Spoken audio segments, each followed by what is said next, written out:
तत्वज्ञान ह्या एका विषयावरच्या संदर्भात आपण थोडंसं, ज्याला आपण एक अम्ब्रेला अप्रोच म्हणतो, की एक संपूर्ण एक विशाल छत्र, एक तत्वज्ञान असं घेऊ. मग त्यातून आपण पुढे भारतीय तत्वज्ञानाकडे वळू, त्यातून आपण पाश्चात्य तत्वज्ञानाकडे वळू आणि लोकमान्यांना त्याच्यातनं काय सांगायचं आहे प्रत्येक वेळेला, त्याचा आपल्याला काही निष्कर्ष काढता येतात का ते आपण बघायचा प्रयत्न करू. असा एक साधारणपणे आलेख असेल माझ्या आजच्या या भाषणाचा. आणि हा तौलनिक आलेख मांडत असताना उगाचच कोणाचा तरी अपमान करायचा आहे किंवा कोणाला तरी हीन लेखायचं आहे वगैरे असा त्याच्यातला काही भाग नाही आहे. हे तत्वज्ञान आहे, हे आमच्याकडे असं होतं, त्यांनी असं केलेलं आहे, या सगळ्याचा कुठेतरी एक आलेख आहे. कुठेतरी काहीतरी कमी असेल, कुठेतरी काहीतरी जास्त असेल, एवढाच त्याचा अर्थ आहे. पण मूळ मानवी प्रेरणा शोधत जाण्याचा जो ध्यास आहे, जो तत्वज्ञानाचा मुख्य विषय आहे असं म्हणता येईल, त्याविषयी आपण याच्यात गमतीशीर म्हणून त्या पद्धतीने बघावं अशी माझी विनंती आहे. आणि मग शेवट मी एक पॅरेग्राफ किंवा एक परिच्छेद मी सोनू मामांच्याबद्दल बोलून मग माझी सेवा संपेन. एक संक्षिप्त आढावा आपण तत्वज्ञान या विषयाचा घेऊया. मानवी संस्कृतीच्या विराट परिवर्तनात कित्येक स्थित्यंतर झाली. विश्वाच्या पार्श्वभूमीवर घडणाऱ्या अनाकलनीय निसर्ग घटनांचा मानवावर होणारा तात्काळ आणि दूरगामी परिणाम दोन्ही, म्हणजे याच्यात मुख्य म्हणजे मानवाची कल्पना करण्याची जी शक्ती आहे, विचार करणे, आणि लोकमान्यांच्या लिखाणाप्रमाणे वेगवेगळ्या अनुभवांचं, वेगवेगळ्या इंद्रियांनी जे काय ग्रहण केलं असेल त्या सगळ्याची एकवाक्यता करण्याची जी काय एक अलौकिक अशी आपल्याला मिळालेली देणगी आहे. एकूणच विचार करणे, विश्वाच्या स्वरूपाविषयीचा विचार करणे, या सृष्टीच्या निर्मितीचा विचार करणे, त्याविषयी स्वतःचं काही चिंतन असणे, अशी काहीतरी गरज मानवाची बहुतेक निर्माण झाली. जे जे उत्कटतेने अनुभवाला मिळालं त्याचं तर्कशुद्ध आणि बुद्धिवादी रीतीने सैद्धांतिक रूपात, म्हणजे त्या सिद्धांतांच्या रूपामध्ये आविष्कार करण्याची जेव्हा आवश्यकता वाटू लागली, तेव्हा मला असं वाटलं ढोबळमानाने असं म्हणता येईल की तत्वज्ञान नावाची एक स्वतंत्र अभ्यास शाखा निर्माण झाली असावी. ज्या घटनांची तार्किक आणि बौद्धिक संगती लावता येणे शक्य नसते, पण त्यांच्या अस्तित्वांची किंवा परिणामांची जाणीव अमान्य करता येत नाही, तिथे देव किंवा ईश्वर या संकल्पनेचा उगम झाला असावा. दुसरीकडे रोजच्या जगण्याचा मार्ग सुकर होण्यासाठी विज्ञान विकसित होणं अपेक्षित होतं. थोडक्यात सांगायचं तर माझ्या इंद्रियांना जे कळतं त्याप्रमाणे जी माझी त्याच्यावरती असणारी प्रतिक्रिया आहे, आपल्या इंद्रियांद्वारे कळणारे, अनुभवता येणारे सर्व काही हेच सत्य आणि बाकी सर्व काल्पनिक किंवा व्यक्तीनुसार बदलणारे असं अशाश्वत आहे. ही अवस्था अगदी चुकीची अशी कशी म्हणता येईल, कारण जे मनुष्याला दिसतंय ते तो नाकारू नाही शकत आहे. तरी कित्येक डोळ्यासमोर घडणाऱ्या घटनांची तार्किक संगती म्हणावी अशी लागेनाशी सुरू झाल्यावरती मनुष्य अस्वस्थ. रोजचं जगणं सुरक्षित आणि कुठलीही लढाई न करता सुखेनैव जगू लागल्यावर त्यानं खरं म्हणजे वास्तविक शांत व्हायला हवं होतं. पण झालं उलट.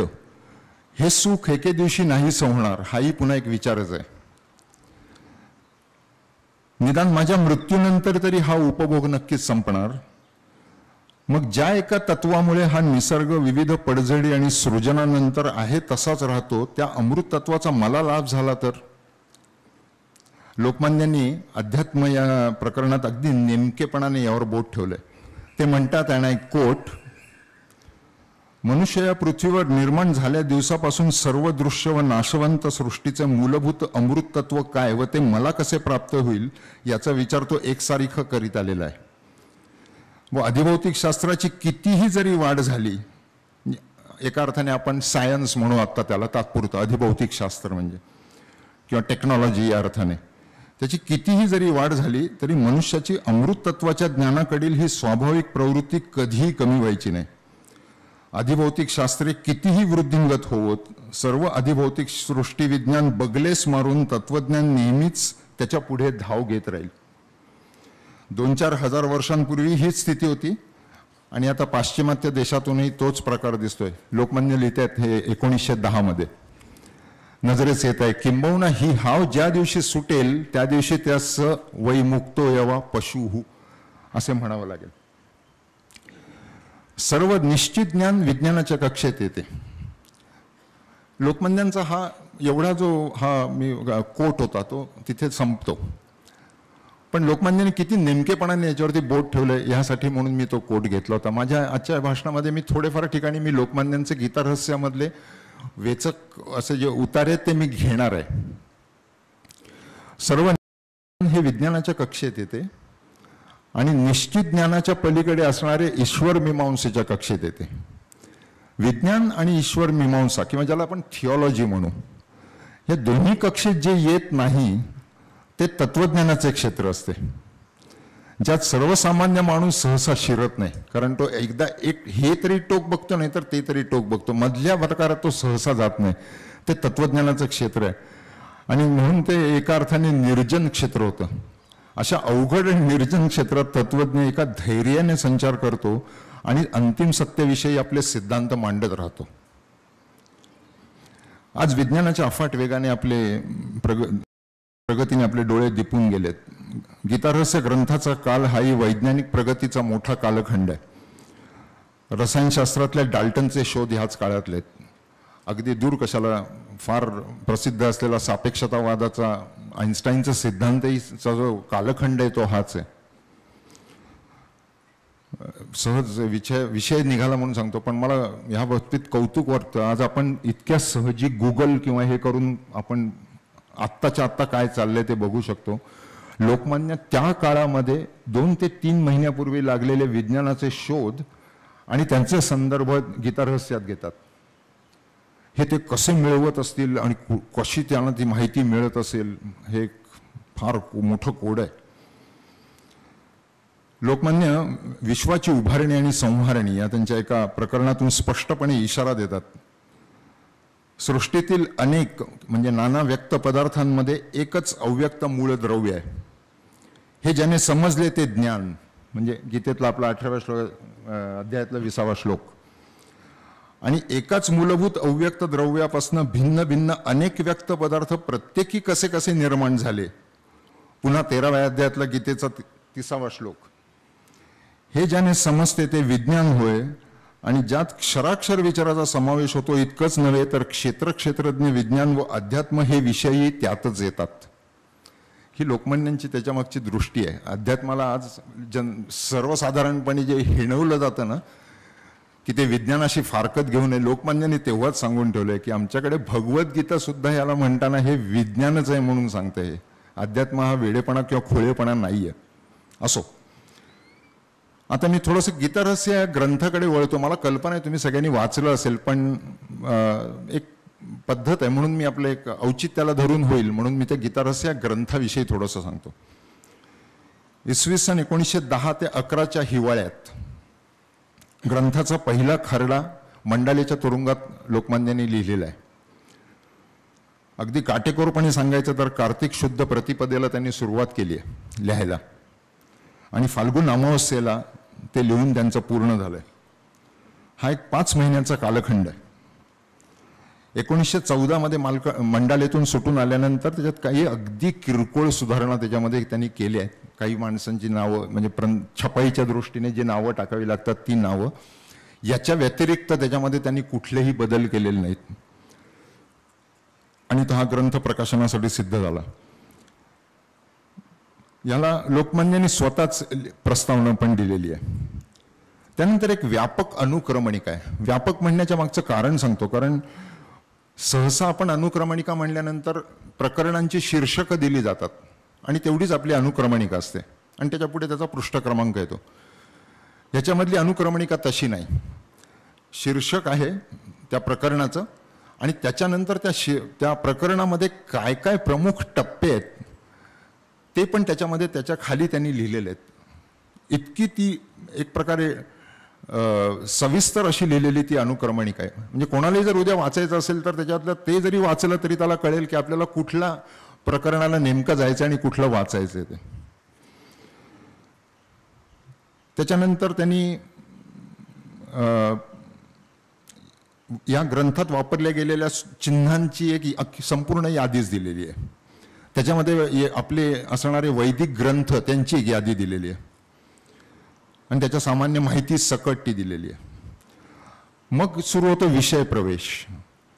विषय प्रवेश ते उपसंहार अशी जवळजवळ 15 प्रकरण आहेत आणि त्याच्यानंतर गीतेचं बहिरंग परीक्षण असं म्हणून त्यांनी त्याचं एक दीर्घ परिशिष्ट पण केलेलं आहे.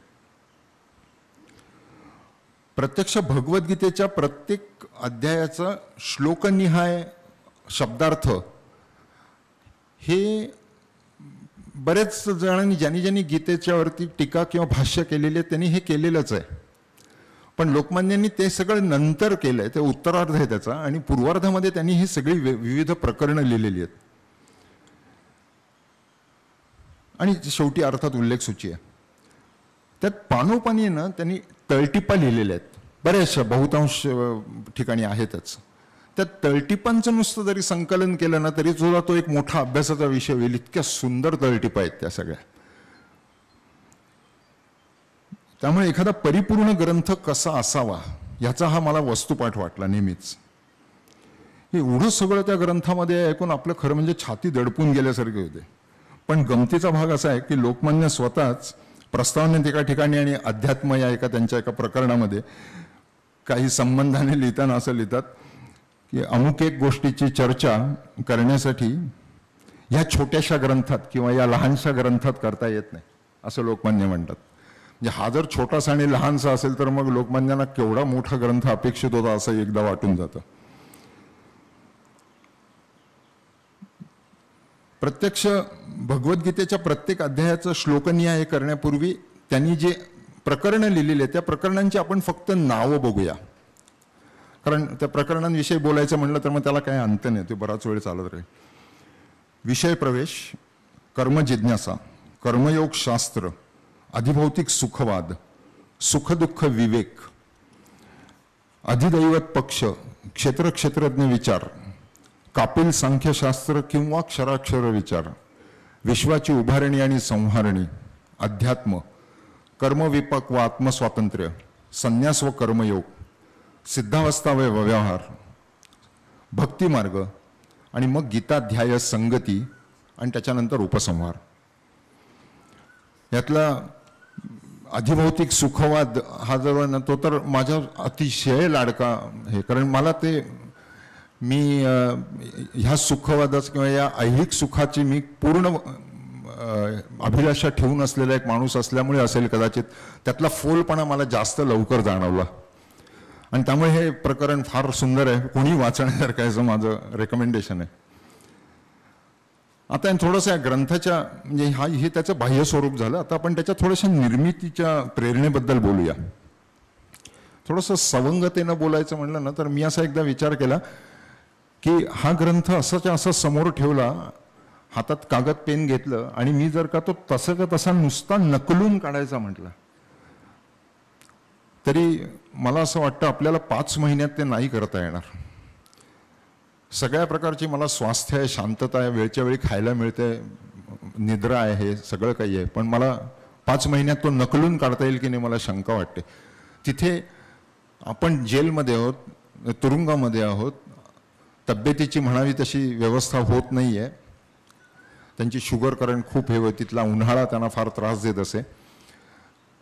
तात्यासाहेब गेळकरांनी त्यांच्या लिहिलेल्या चरित्रावरनं आपल्याला या सगळ्या गोष्टींचा अंदाज येतो. तरी देखील तिथे विचार करून करून हाताशी पटकन उपलब्ध असणारे असे संदर्भ ग्रंथ नाही आहेत, ते हळूहळू मागवत आहेत.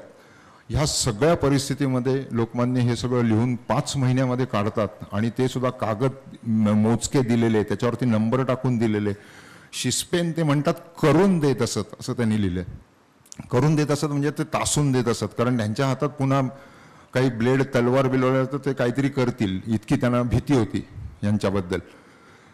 इतक्या सगळ्या प्रतिकूल परिस्थितीमधनं लोकमान्य एवढा मोठा ग्रंथ सिद्ध करतात आणि केवळ 5 महिन्यामध्ये. त्याचा अर्थ हा संपूर्ण ग्रंथ त्यांच्या मनामध्ये तयारच असला पाहिजे, तो फक्त उतरवण्याचा प्रश्न होता. आणि ते त्यांनी पुढे अर्थात सांगितलंही होतं की ज्यावेळेला ब्रिटिश लोक त्यांना ते देतील की नाही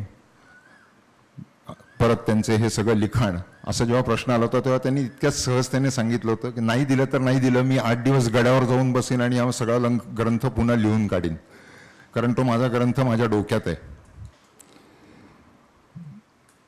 अशा अनेक नाही अवस्थेमध्ये असूनही अद्वितीय गुणवत्तेच्या ग्रंथाचं सृजन होतं ना, तेव्हा लोकमान्य हे काहीतरी खूप वेगळं काहीतरी रसायन हे आपल्याला पटतं.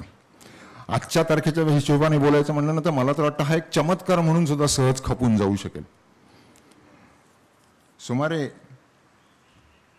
शतकोत्तर 1 दशक इतका काल आज लोटलेला आहे, पण या ग्रंथाची नित्यनूतनता अजिबात कमी झालेली नाही. राष्ट्रप्रेम, स्वराज्य ही जगण्याची मूल्य मानून त्यासाठी कार्यप्रवण होणाऱ्या मंडळींचा हा कालखंड आहे. राष्ट्रप्रेम या विशाल संकल्पनेतला एक घटक म्हणजे आपल्या परंपरेचा अभिमान आहे, जो अपरिहार्यपणे असायलाच हवा. लोकमान्य अधिदैवत पक्ष व क्षेत्रक्षेत्रज्ञ विचार या प्रकरणात म्हणतात, असं म्हणून मी पुन्हा एक लोकमान्यांचे इथे कोटच देतोय. क्षेत्रक्षेत्रज्ञ विचाराने क्षेत्रात म्हणजे देहात किंवा पिंडात कोणते मूलतत्व म्हणजे क्षेत्रज्ञ किंवा आत्मा आहे याचा निर्णय होतो, आणि क्षराक्षर विचाराने बाह्यसृष्टीतील ब्रह्मांडातील मूलतत्व समजते.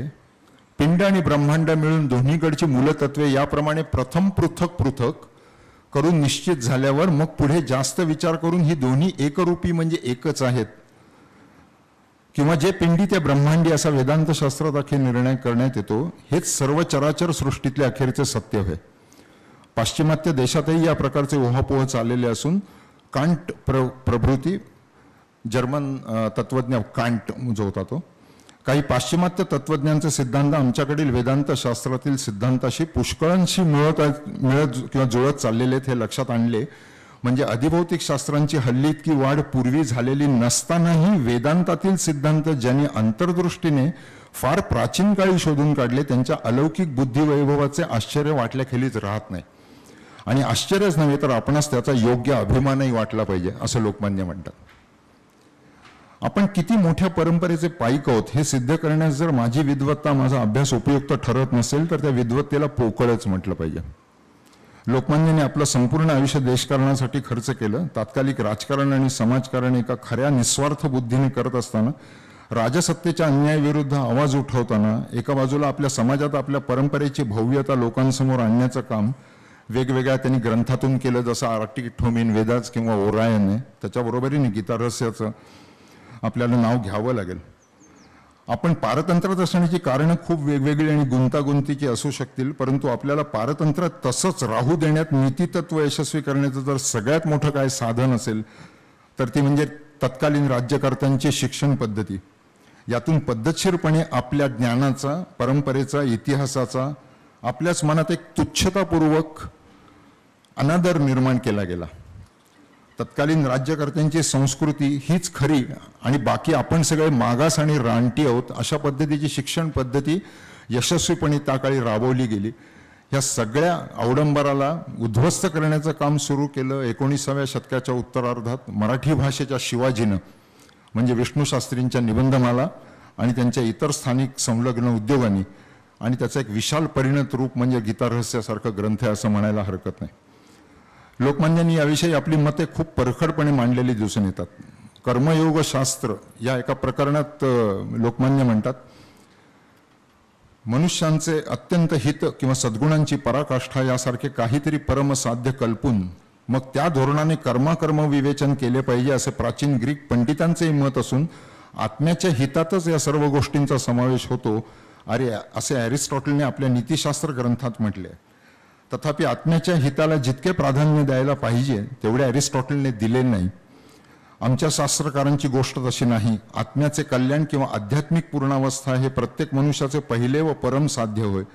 इतर प्रकारच्या हितांपेक्षा तेच प्रधान मानून तदनुसार पुढे कर्माकर्माचे विचार केला पाहिजे. अध्यात्मविद्येत सोडून कर्माकर्म विचार करणे युक्त नाही असे त्यांनी ठरवले.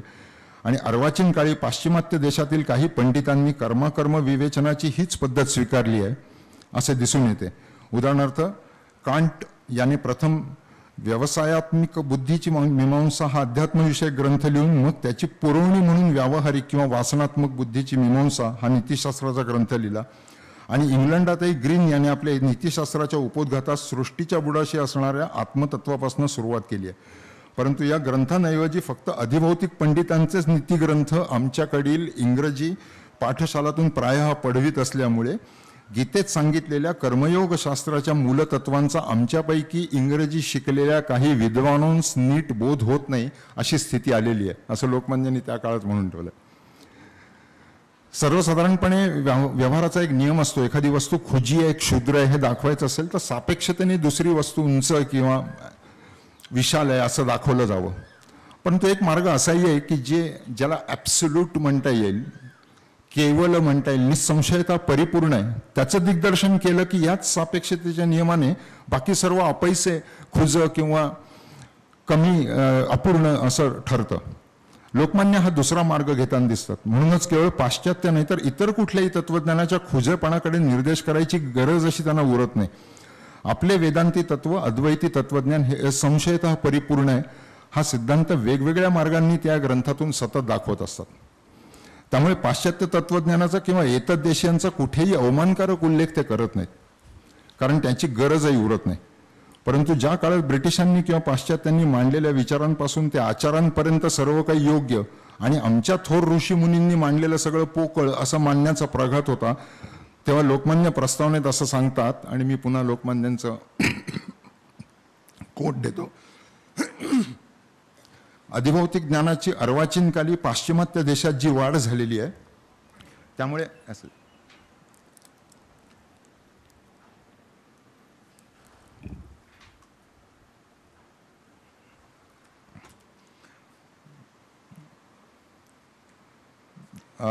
पाश्चिमात्य देशात जी वाढ झालेली आहे त्यामुळे अध्यात्मशास्त्राला धरून केलेली प्राचीन कर्मयोगाची विवेचनं हल्लीच्या काळास पूर्णपणे लागू पडणे शक्य नाही अशीही कित्येक नव्या विद्वानांची समजूत झालेली आहे. बघा, हे आज सुद्धा हे खरे म्हणजे वाक्य आपल्याला ॲप्लिकेबल आहे असं मला वाटतं. हे समज खरे नव्हेत असे दाखवण्यासाठी गीता रहस्यातील विवेचनात गीतेच्या सिद्धांताच्या जोडीचे पाश्चात्य पंडितांचे सिद्धांत आम्ही जागोजाग संक्षेपाने दिलेले आहेत. वास्तविक पाहिले तर गीतेतील धर्माधर्म विवेचनास या तुलनेने अधिक बळकटी येते असं काही नाहीये.